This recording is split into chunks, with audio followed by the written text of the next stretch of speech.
We play for keeps, Cuddy. You ain't heard about the Huddle fire with no with D-Lane. We tryna get it off the muscle. Walters caught the pick and ran it back without a tussle. Blow the whistle, coach is trying to get back to the huddle.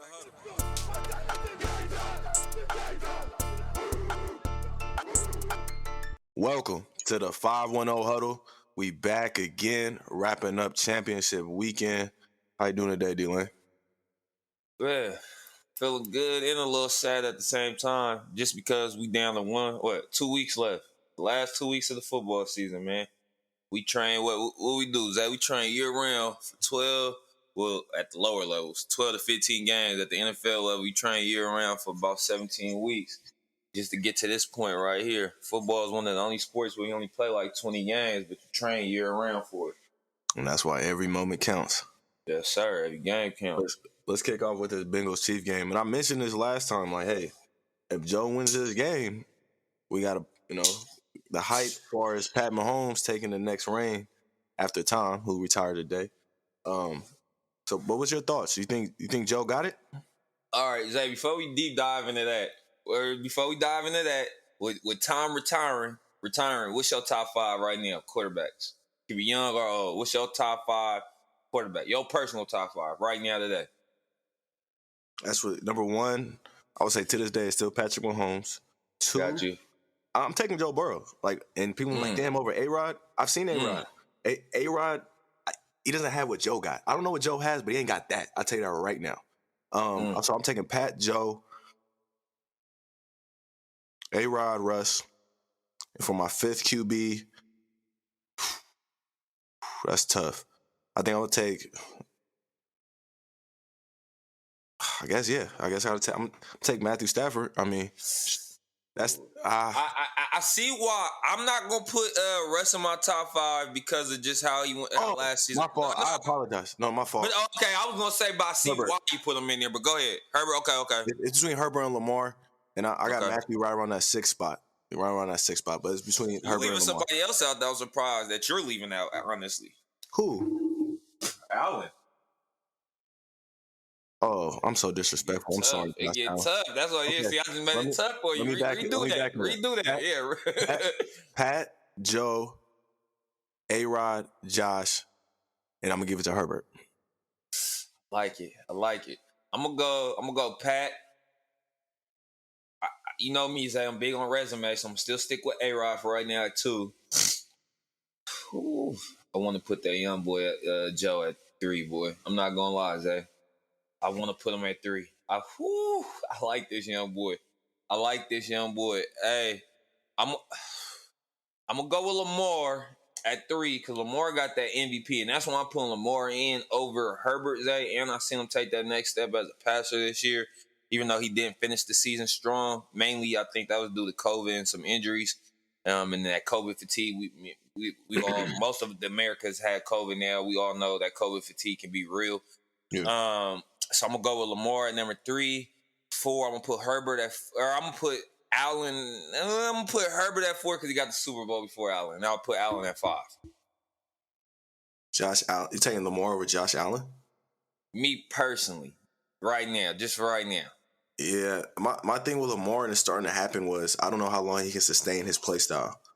And the same thing we've seen with Cam Newton, with Michael Vick. Their careers don't go past 35, and you start seeing them breaking down around 31, 32. We've seen that, all the time with mobile quarterbacks. True. So that's the only reason I got Lamar 3rd, but I do got him 5th because if he's on your team, you're going to the playoffs. Facts. So, but no, it's going to be, Joe's different. But going back to the game, let me ask you this. Did Joe Burrow outplay Patrick Mahomes? He had 55 yards passing in the second half. Yeah. What's the old cliche, man? It's not, especially in sports, it's not about how you start. It's about how you finish. And I truly believe if Pat had a monstrous first half, he dominated in the first half. I truly believe if Pat first half and second half performances flip, Pat and company wins the game. And it's crazy, Zay, because I said it last week. When they missed the PAT, and I believe the Chiefs missed the PAT and they missed the field goal against the Bills. and coming down to the wire of the game. And actually, when they missed those extra point opportunities, I said, "Oh, that might come back and bite the Chiefs in the ass, like where they might possibly lose by 3." Well, Pat ended up making some shake with 13 seconds. They pull out and prevail, but they could have lost that one. When they had that opportunity to get the 3 points or score a touchdown at the end of the half, and I knew it was over with when Pat should threw that ball on the ground or out of bounds. When I see him dump, excuse me. So did Joe outplay Patrick Mahomes? Yes. Sorry to be sorry to be long-winded there, but yes, Joe, I believe outplayed him because he finished the game strong. Pat didn't, and he didn't turn the ball over, and that was a difference. In the clutch time, Patrick Mahomes turned the ball over, and Joe Burrow came and handled business. To me, there was a play that stuck out was when Joe broke that sack from Chris Jones, and in a weird way, I'm taking Patrick Mahomes. Obviously, he has some stuff he needs to work on, and I don't want to say like, oh, it's downhill. I think he's kind of like in that LeBron phase where anytime you don't win a chip, it's a down year. Mm-hmm. But also, you have to realize like there's only one Tom Brady, and we need to come back and realize that it's a reason that I think there are only going to be one Tom with 7 rings and perfection because of how hard it is to be year in and year out and win those games. And what's going to be curious to see is when Patrick Mahomes won the first Super Bowl with the Chiefs, he had a cakewalk through the AFC playoffs. Now, Tom, when he had to play Tom, the Patriots lost, played Tom Super Bowl, lost, now he played Joe. So I want to keep seeing how Pat develops against teams that are not, like you beat the 49ers Jimmy G for the Super Bowl ring. You don't have a top quarterback that you beat on your resume. So that's what I'm waiting to see. Now, again, what Pat did against the Bills was legendary. I don't want to take that away. But as far as crowning Patrick Mahomes the clear-cut king after Tom, I'm gonna have to wait and see. If Joe wins the Super Bowl, Joe's over Pat to me, only because it's the Cincinnati Bengals. He didn't step in with Andy Reid, with all these ball players around him. He stepped in and was like, I'm the culture changer. I did something that Carson Palmer, Boomer Eisen, and Andy Dalton couldn't get done. So I'm excited to see what Joe does in the future.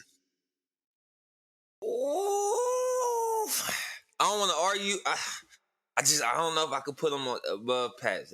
Pat first year walking on the scene, he threw for 50 touchdowns and 5,000 passing yards, bro. And he's been to 4 straight NFC Championship games. And I get it. It's the Bengals. I get that. I get that by Joe. Especially if he wins. If he wins, I'll say he's the clear-cut number 2. That's what I'll say. But I can't put him over Pat. A guy that got an MVP. A guy that threw 50. What if he beats Pat again next year? If he beats Pat again next year. He gets a ring and beats Pat again in the playoffs next year. And he gets another ring? Don't forget, he's 2-0 against Pat.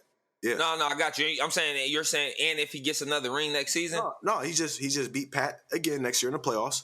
Uh-huh. And let's just say he loses in the AFC Championship but won a ring this year. So he beats Pat 2 years in a row in the playoffs and has a ring in 3 years in for the Cincinnati Bengals. Zay, you saying that, but let's not act like the Bengals didn't have no talent. I know for a fact because I used to play with the Bengals on Madden before. Hold on. Everyone knows John Ross on Madden's a cheap player, so I don't want to hear the Madden stuff. Whoa. Well, I'll give you the whole 4 games last year. Hold on. I'll give you the whole squad because before AJ got hurt that last year, Boyd came on the scene. So Boyd was a boy already, 83. They had AJ, they had Croft at tight end, they had Joe for the last 4 or 5 years at running back. They had some pieces. The Bengals, and then when Marvin Lewis was there, they always had a solid defense. But they always lost. They have not won a playoff game until 91. No, for sure. I'm just saying, don't make it seem like Alex Smith. Pat Mahomes got drafted to a playoff team. They went to the playoffs 5 straight years before Patrick Mahomes. I'm just saying I'm saying Burrow's situation. He walked into a situation similar to what. Similar is not as fully loaded. It's not as fully loaded, but I feel like Burrow walked into got drafted into a situation that was similar to what Brady went to as far as what he had with Tampa, what he knew he had walking into Tampa. As far as, I got weapons on the offense. I said not as fully loaded, Zay. I'm just saying as far as on the offensive side of the ball. Yes or no, was it talent on the offensive side of the ball for the Bengals? Yes or no, was it offensive weapons on the Bengals before Joe Burrow got there? Weapons? No. Weapons? No. Oh, my God. Boyd was a 1,000-yard receiver when AJ left as well, and then you had AJ wasn't a 1,000-yard receiver at that time. But who? AJ wasn't a 1,000-yard receiver. I said no. I'm talking about. I know. I said Boyd was a 1,000-yard receiver. Even when AJ left, they had. It wasn't even.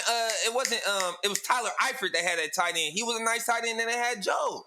They had weapons. I'm telling you, the Bengals always had weapons for the most part. Hey, now I know if you got a slot receiver and you got Tyler Eifert, who's not in the league anymore. Tyler Eifert's not in the league anymore, but I guess he's a weapon. Anyways, so Tyler Eifert and Boyd means you got weapons compared to Tyreek Hill and John Ross, AJ Green, and a dual threat top 5 running back. Hold on, and you just said John Ross was on the 4th team. He's been a top 5 dual threat running back since he damn near been in the league. D-Lane, I'm not gonna let you sit here and say the Bengals had offensive talent before Joe got there because they haven't won more than 5. You don't know about the Bengals. Zay. You tripping, Zay. If you saying they didn't have some offensive talent before. Last year when Joe Burrow came in as a rookie. No. Even last year, they had Higgins, they had Boyd, they had they still had AJ, they had Joe Mixon. Joe Mixon is a top 5 running back in the NFL. Zay, what are you saying? And they have no O-line. They have no line. I'll give you that. So that's what I'm trying to say. When Pat stepped in, there was no weakness, not a single weakness.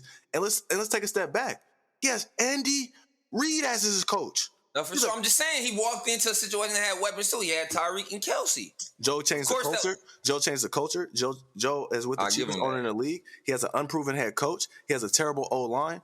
And he overcame all that and went into Patrick Mahomes' house and beat him. You know what? I won't argue with that. Joe definitely has a tougher situation. I forgot about his cheap-ass owner. Mike Brown's cheap as hell. That's what I'm saying. I'll give you that. If you go to the Bengals, the Lions, or the Browns and take your team to the Super Bowl, you're different.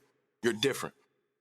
You got to be. It's just something extra in it. So not getting off on the Patrick Mahomes, like, you know, he's not the guy anymore. But I am taking notice that you're not a clear-cut number one.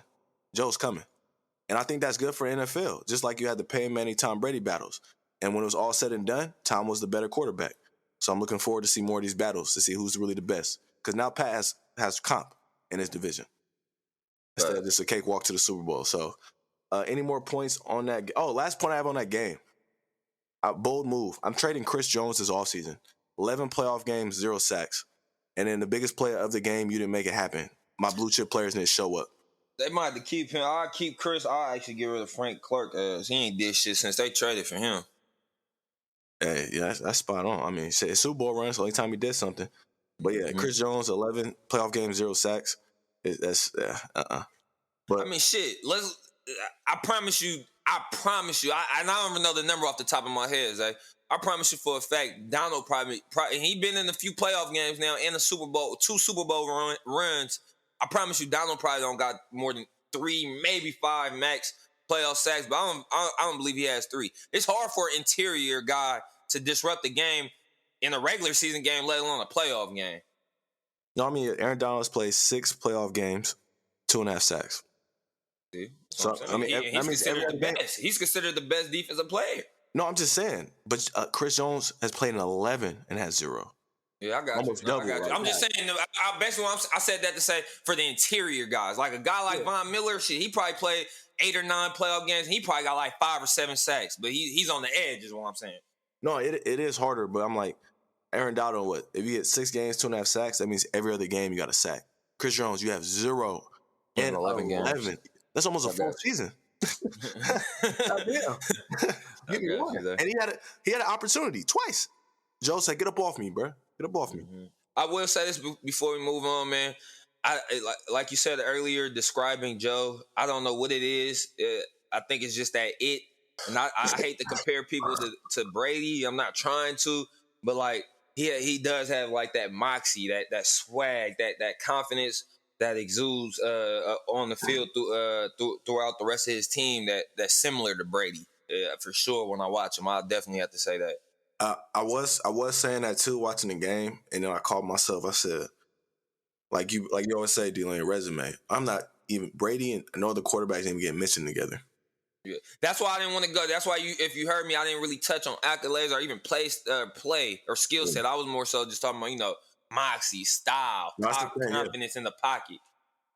The way he's Tony Romo to me in the pocket, a little more athletic. Got a little Romo to it too. Yeah, I can see that. He's just way more confident player. So for sure. But let's move on to the Niner Ram game. I want again another great game. Came down to the wire. That's the Trying to get Rams. my boy Zay. I try to get my boy Zay on a sucker bet. Hey, they rushed for 50 yards. I would have been 100. Hey, but Rams, they got it. They got that win finally after losing 6 straight against the 49ers. So let me ask you this, D-Lane. Who deserves the most credit for that Rams win? You ended up picking the Niners, right? Or did you have the Rams like me? No, I picked the Niners, but shit, I was rooting for the Rams. Got you. I just thought their front seven was just going to be too much for the Rams. No, I got you. Wait, before go you 50. answer, Go ahead. all I want to say is I did say on the pod last week that if the Rams will win if they come out throwing. If I see them coming out throwing, they're going to win. And that's exactly what they did. Go ahead. Got you. Hey, and what I say about the Rams defense, and knowing what they had to do, I said they was going to buckle up them chin straps and drop their nuts. They held the Niners to 50 rushing yards on 20. Excuse me. They held the Niners on to 50 rushing yards on 20 carries, 2.5 pop. So the Rams knew what time it was. They knew they had to come deliver on defense. But I'm gonna give 50% of the credit to McVay and the other 50% to Stafford. Man, hey, this is what they moved all that draft capital for this exact reason. I believe you went into the fourth quarter down 17 to 7, and he's been in these positions before countless times throughout his career. I believe Matthew Stafford has the most fourth quarter career comeback since he's been in the league. So, to be honest, going in when seeing the Rams get the ball back and it's 17 to 7 at the beginning of the fourth, I wasn't too worried because they were moving the ball for the most part up and down on the Niners in spots throughout the game. I won't say throughout the game, but in spots they were able to move the ball. I think the first drive they drive all the way down the Rams and get into like the low red zone 5-yard line area, and Stafford throws a bad pick. That was probably his worst ball all night. And that was points right there. So that was points they lost right there. But besides that, I think Stafford played a masterful game. Him and McVay, they were in their bag. Just making sure they switched it up from the run, trying to marry the run with the pass. I believe they used Odell perfectly. We knew they were going to get. We knew Odell was going to get single coverage. Cup was going to get roll coverage and get doubled. And Odell feasted 9 catches for 113 yards, 11 targets. So the whole team gets all the credit. Every play. Yeah. I'm dishing it out. You see me trying to dish a little bit out, but 50-50. I definitely want to go 50-50 though. I want to give McVay, because you remember what I say also, Zach, before we ahead of this matchup, before the game started, I said 6 times in a row. I was like, but this ain't the regular season no more. And I was like, and I'm pretty sure McVay got some shit up his sleeve, and he knows he got to get it done. Him and his organization pushed all their chips to the center of the table for this game to get a home Super Bowl, and they got it done. Now they just got to finish. Yeah, no, I agree. And to me, what I give all the credit to, I think it was the 2 alpha receivers this game, Cooper Kupp and Odell Beckham. They couldn't be stopped, and I think Sean McVay did the right thing. It was like, hey, I'm not going to try to play bully ball. I'm not going to try to play the Niners game. I'm going to come out. You have Mosley, and you have Thomas. Williams was getting worked out, too, on the slot. I mean, yeah, you got Williams on Kupp. That's a mismatch every time. Mm-hmm. And then they lost their starting tight end, and the backup seemed like he was more athletic than Higbee. Yeah, he was nice. The Bladen kid, he did real nice. I like him. I think he had the most yards. I mean, I think he had the yards he had that game was more yards than he had the whole season. Mm-hmm. So, yeah, he was balling. But, yeah, credit to Odell Beckham and Cooper Kupp. And then, like you said, D-Lane, the blue chip players on the Rams came to play on defense. Ramsey. But they do have a weakness. Number 51, Reader, that boy is just – he was getting dragged around left and right. You seen him? Yeah, remember I was like, name me the Rams starting linebacker. And like, I don't know. And that's because it's him. He's terrible, bro. Yeah, but, he for sure was getting dragged around. But this is something that we're starting to find a pattern. Let me slip it to the other team, the 49ers. Like you mentioned, D-Lane, Kyle Shanahan's team was up 17-7 in the fourth quarter. They lost. Kyle Shanahan's team was up by 10 points in the fourth quarter Super Bowl. They lost. And then we won't go through the Falcons game again. We've been there before. Is this a pattern, D-Lane? I'm gonna say it's a pattern for now, but his last strike is with this new quarterback. All right, we seen it. It's a pattern. One time you did have a fucking MVP in Matt Ryan, so I don't know what happened there. I don't know what happened there, but your excuse the last few years has been Jimmy. And even in these playoffs, it was clear you guys went 2-1, but it was clear Jimmy was not the reason. It was clear Jimmy was the reason you guys were in tight ball games. And in the second half, it could be any moment he's throwing the pick that can, possibly change the outcome of the game. So when you got a guy like that pulling the trigger for you at quarterback, yeah, it can be tough as a play caller to execute what you're trying to get done. I believe we got to give him another year or two. As far as I know, how big you are on getting on Kyle's ass about his coaching resume, head coaching resume. But I want to give him a year or two. I believe it's the Trey Lance era, just because how Jimmy went out. It's over with. Jimmy need to go to like Cleveland or something. Yeah, I believe he'll be. I'll say this: I believe it's Trey Lance time in San Francisco, but I believe next season Jimmy will be starting for somebody else, like a Cleveland or something like that. Yeah, no, I think it is starting to become a pattern, and you're starting to see it. I think Kyle tightens up in those late moments. Partly, you see Sunday, 4th and 2 in the Rams territory, 8 minutes left. You decide not to go for it.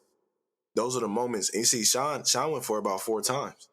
And you have Debo. You have weapons. That's where I'm always confused. Like, I understand Jimmy. But so just to argue that, Zay, we have seen him dial it up though in crucial moments, and Jimmy ass don't deliver. Every time I think back to the Super Bowl when he overhit Sanders. That was a beautiful play call. You know, Kyle Shanny had that in the back of his pocket all day, ready to call that play, and he missed him about 10 yards. So let me ask you this. The offense scored 4 touchdowns in 3 games. Okay? 3 touchdowns in 3 games. The offense did. What could Trey Lance have done better? I'm not sure if he could have done better because, like I said, he still needs the experience. Isn't that perfect? And hold on, like you just said, 4 games or 4 touchdowns in 3 games, 4 offensive touchdowns in 3 games.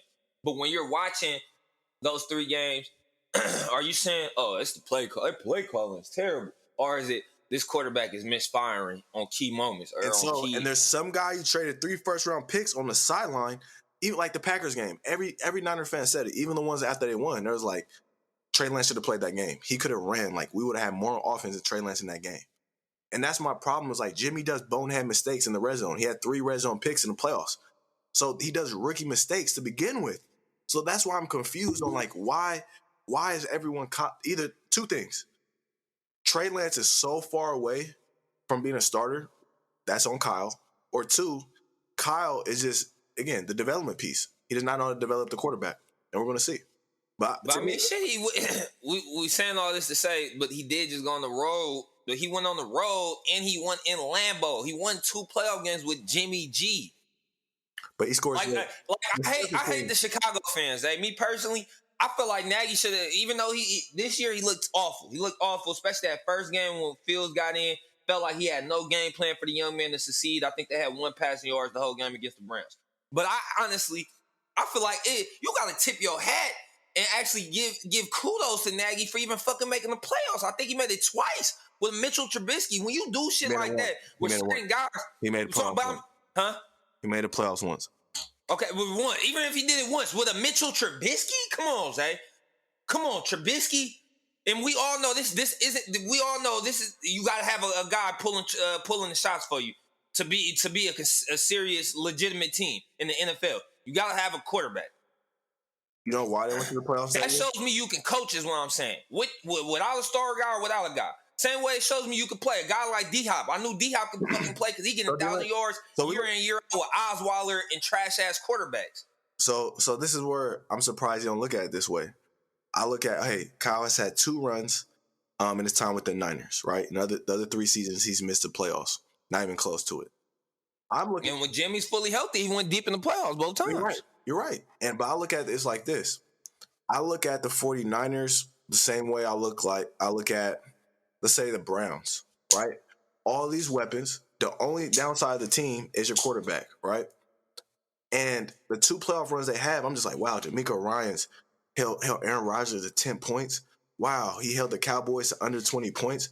I'm looking at this team as like, if Kyle was an offensive coordinator, we would talk about firing him. Am I wrong? If D'Amico Ryans or Robert Saleh were the head coach of those 2 teams, you'd be like, the offense isn't giving me enough. And then I just don't think Kyle. But like I said, so Zay, you said it yourself. You love saying this quote right here, Zay. You say football is not a box score game. It's how you watch the game. So I'm gonna ask you again because you didn't answer my question earlier. Watching 4 offensive touchdowns in 3 playoff games. You watching the games. Are you sitting there saying, damn, this offensive play calling has no rhythm, no flow, and is a terrible game plan? Or is it the quarterback is missing? They were driving all up and down the Cowboys. Jimmy missed Ayuk. That would have been a touchdown. Jimmy threw a bad interception that game. Killed multiple drives that game, Zay. Where Kyle was in flow. I agree with you. That's why I was saying you might as well play Trey Lance the whole time so he develops and you can go into next season, know what to work on this offseason. Then you get some. You know what I say? Damn, well, I forgot what you said earlier about some fans saying Trey should have played that game against the Packers. Ain't no way. There's no chance in hell a rookie quarterback with 8-10 career games under his belt as even a college quarterback or 12 games as a college quarterback is winning on the frozen tundra in Lambeau Field in the middle of a all you had to do was score 0 touchdowns. All you had to do was score 0 touchdowns. He's not doing that. I'm sorry. All you had to do was score 0 touchdowns and throw 2 picks. If he threw 0 touchdowns and 2 picks, he would have done what Jimmy did. That's it. I got to see it though. I got to see it to believe. And that's my whole point and why I've been on Kyle that you're completely sabotaging your young quarterback. I guess every other rookie quarterback played. For some reason, Kyle's the QB guru, which we've never called him. So we're just assuming that he knows what to do best for Trey Lance, even though no one else during this time has a quarterback sit unless they're trash like Jordan Love. So I got a question to ask you, Zay, and put yourself in Kyle's shoes if you was Kyle here. One is a hypothetical and one can actually happen, but I doubt it because they're talking about him going to the Broncos. Let's say Brady didn't retire, Brady's on the market, and let's say Aaron Rodgers is on the market, and you had you could take either one. Would you take one of those guys for a year or 2 and have Trey sit and learn from one of those guys for another year or 2 and then bring them in? If you have to do that, you completely failed Trey Lance in my mind. Why would you eat all the extra cap room? Because you're not Tom Brady or Aaron Rodgers not coming on a $20 million deal. That's $40 million. So you're going to just eat that whole cap. Your quarterback's a $4 million cap hit. So you got a $45 million cap towards your quarterbacks. How's your team going to get better? How you going to get corners so you don't get ate up by Cooper Kupp and Odell? But again, remember I said this. Jimmy G was a $20 million cap hit. You could have got Cheeto, who's balling on the Bengals this offseason at corner, and he just lost a playoff game because of that. And again, Trey Lance isn't developed. So I'm just confused on what Kyle's plan is. But we're going to see next year. If Trey Lance looks good, hey, I look like a dumbass. If Trey Lance is struggling, hey, and I hope he doesn't. I'm looking for my black quarterback. But we both agree it's Trey Lance time there, right? I agree at the beginning of the season. We know what Jimmy is. Like, I mean, this man is you won playoff games where he threw 7 times. To me, Trey Lance could do that. Look at Mac Jones. He took his team to the playoffs, again, because they're a loaded roster. The Patriots and Niners both had loaded rosters, so that's perfect time for your quarterback to be comfortable, can make mistakes because they have a defense behind them, they have a run game, they have weapons. And then Jimmy's not, and this is the tough part too, Jimmy's not going to be back next year. So you're not developing Jimmy, and there's no way in hell you think you're going to win a Super Bowl with Jimmy. So that's why I was confused, but hey, we want to see what Trey Lance, man. Kyle knows it. He still has a losing record, so. Well, hey. And do you also agree with me? Jimmy will be starting somewhere else next year? Yeah. You said Cleveland. I think he's going to go to Pittsburgh. He's going to go to like a loaded team with defense and weapons. I don't see any team that doesn't have a loaded roster trying to pick him up. So I can't see his ass making it in Pittsburgh. Not with them boneheaded mistakes he be making. That fan base will get on his ass real quick. Shit, Mike will get on his ass. He don't play that. Yeah, I can only see them Steelers, Broncos. I can see like the Browns, the Vikings. I can see like the Browns or the Vikings. Hey, what if Kyle gets Kirk Cousins? He been wanting him the whole time. I think McVay was more of a Kirk Cousins fan. Yeah, but McVay, that's all I got. That's all I got on the Niners. And let's wrap it up with the Raiders' new hire, Dave Ziegler and Josh McDaniels. The new, I seen a lot of people saying Rich should have came back. I think there's only one interim coach that's ever made the playoffs the next year. So that's to me just a risky move, putting the franchise back. But I wasn't too sure how to feel about the hire. I did some research on Dave Ziegler. I didn't know he helped put together the Broncos Super Bowl teams. He's the one that drafted Chris Harris and so on. It was the right-hand man of John Elway. Then when Josh McDaniels, he helped bring him in. Obviously, that fizzled out, so he left with him back to the Patriots. With Josh, again, he's a top play caller. The big question is, can he connect to people? And he mentioned that in his press conference yesterday that with the Broncos, he worried about X and O's and not the people. And now he needs to focus on the people. So I'm looking forward to it. Of Mark Davis' time, he's hired Dennis Allen, Del Rio, John Gruden. And out of all those three hires, to me, this seems like the most normal, regular hire for, an organization. Nothing crazy. And what's interesting was, I guess the players said they didn't want Jim Harbaugh. I was trying to figure out why he didn't get an interview. I guess the players said together, we don't want him, which is interesting. So, but yeah, I'm excited to see. Again, we're going to start with this draft and free agency. And can we just get some normal picks? That's the real test we see coming up. Yeah, y'all don't want Jim Harbaugh because y'all allergic to prosperity. What the fuck? Why y'all wouldn't want a Jim Harbaugh? What that? Yeah, I didn't like that. I feel like that was Carr led, not necessarily team led. You know what I mean? Because Carr.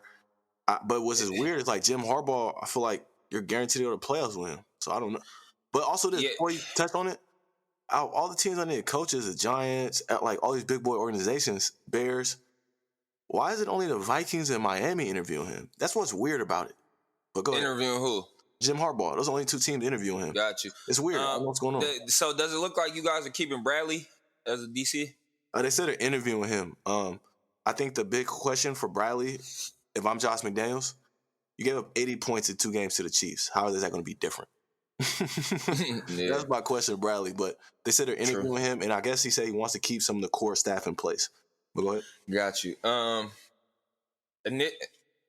Initially, I didn't like the hire. After sleeping on it a little bit, I only like it for your offense, to be honest. I can see him helping Carr a little bit, helping the offense. I can see Waller having a big season under McDaniels. Tight end was always a centerpiece in that Patriots offense, so I could definitely see Waller having a huge season, bounce back year, get healthy. It's tough, man. We talked about it before. I was a fan of Harbaugh or possibly even a Brian Flores. I think I sent you the podcast and told you to watch the I Am an Athlete pod where they had LaShawn McCoy on there with DJ Williams, the old linebacker from the Bay Area. That he was actually, I believe he was the captain, the leader on that Broncos defense that was under that played during McDaniels' time as the head coach for the Broncos. And he spoke about McDaniels a little bit.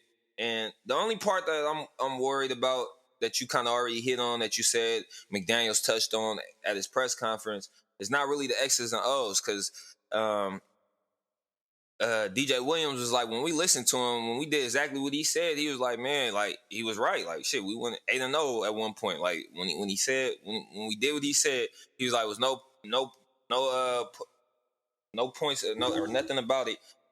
McDaniels definitely knew his X's and O's, but can he be a leader of men? And that's what I need to see. And that's what this football team needs. I believe a Harbaugh, probably, especially a guy like Flores, would have been way more of made more of a solid impact on your football team culturally, just because of where you guys are at, what you guys been going through off field with all your players. You guys really need a leader of men, a voice that can unify you guys and make you guys one. Is McDaniels that guy? I don't know, to be honest. We all know Bill runs that ship over there, a tight ship over there, and he's the one voice with the Patriots. So how much say has he had? How much of being a leader of men has he done in his career? So that's the biggest question mark I got on McDaniels. It's not really the X's and O's. I definitely think the offense could possibly take that next step. But you guys got to hire a nice DC, and McDaniels has to become a leader of men. No, I couldn't agree more. And I was thinking about the Jim Harbaugh, Brian Flores as well. And I guess with Brian Flores, the problem with him is he didn't have a GM that wants to work with him. And so you see that's why he's getting hired for the Texans job. So again, Yeah, because I heard that was part of the reason why he got out of Miami. I guess he was trying to pull that Belichick shit, like as far as he wanted head coach and GM type control. yeah, and again with remember the Texans GM Caserio came from New England last year, so that's why he got hired there. So I thought Brian would be nice, but I just feel like right now where Brian's at, maybe like later on. Now Jim Harbaugh to me should have had an interview.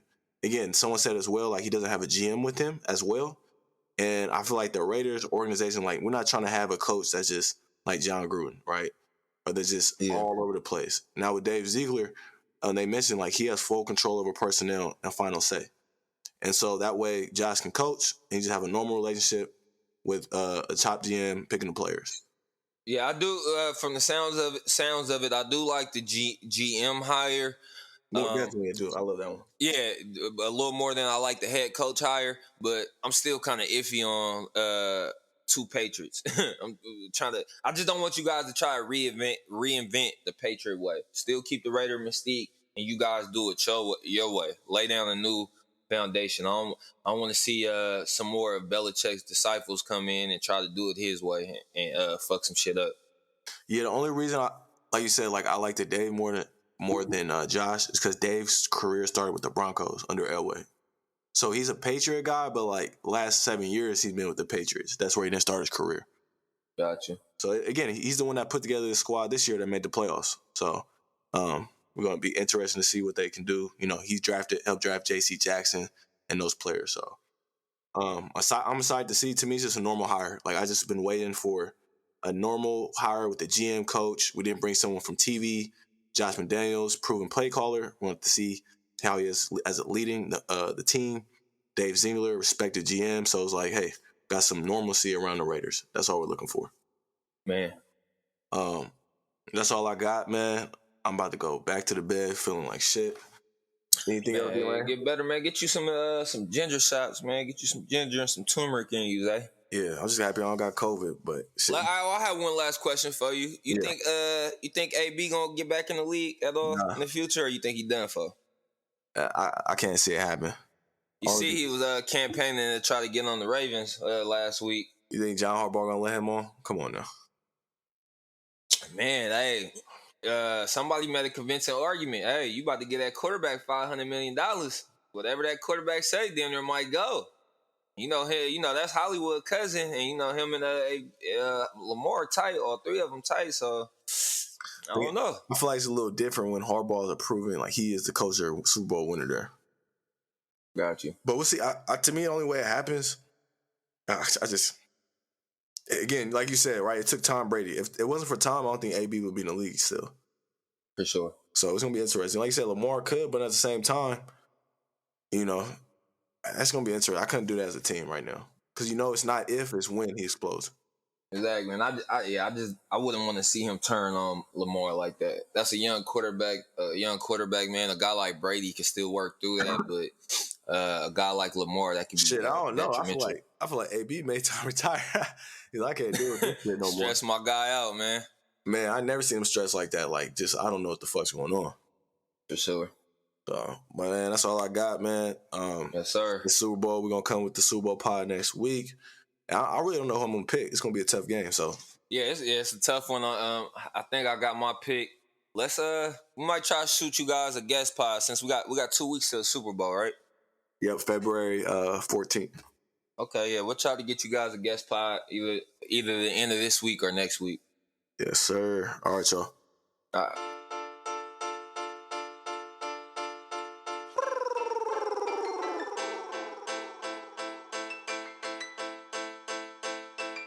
We play for keeps, Cuddy. You ain't heard about the Huddle fire with no with D-Lane. We tryna get it off the muscle. Walters caught the pick and ran it back without a tussle. Blow the whistle, coach is trying to get back to the huddle.